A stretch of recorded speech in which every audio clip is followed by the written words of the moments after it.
that within the last hour, Israel's ambulance service has reported that 2 Israelis have been killed in the south of the country.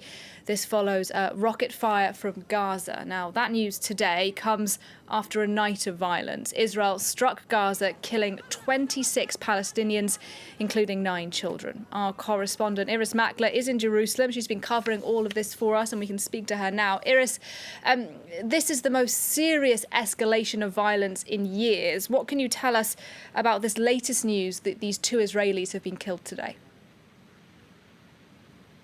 2 Israeli women in the city of Ashkelon. It's the nearest large town to Gaza, just up the coast.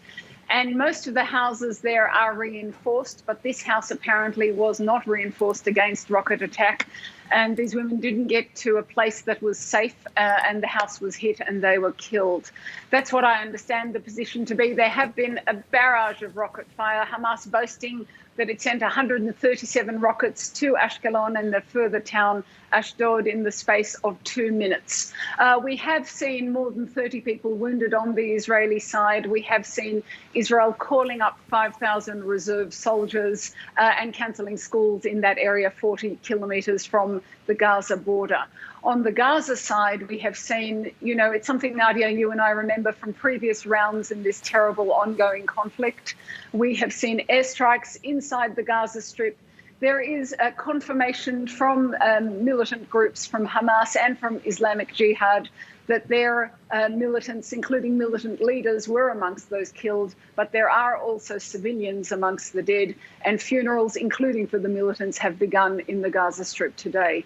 Irris, is it your expectation that we will see more airstrikes overnight on Gaza?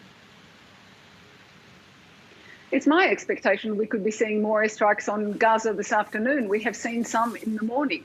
This barrage of rockets that we have seen coming across from Gaza into Israel has been all this morning, all day. Every broadcast on the radio is interrupted. There are sirens all the time telling people to get inside, telling people it's not safe.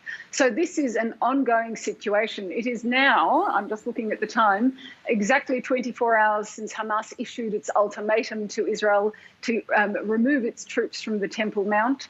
And it's 22 hours since the first rockets hit Jerusalem. So this is a very fresh round in this conflict, and I would say it is ongoing. The Israeli military said it was expecting a day of intense violence, and I don't foresee it ending anytime soon. All right, Irris Makler in Jerusalem, thank you for your update. We'll be checking in with Irris throughout the afternoon as we watch that situation for you in Gaza and in Israel.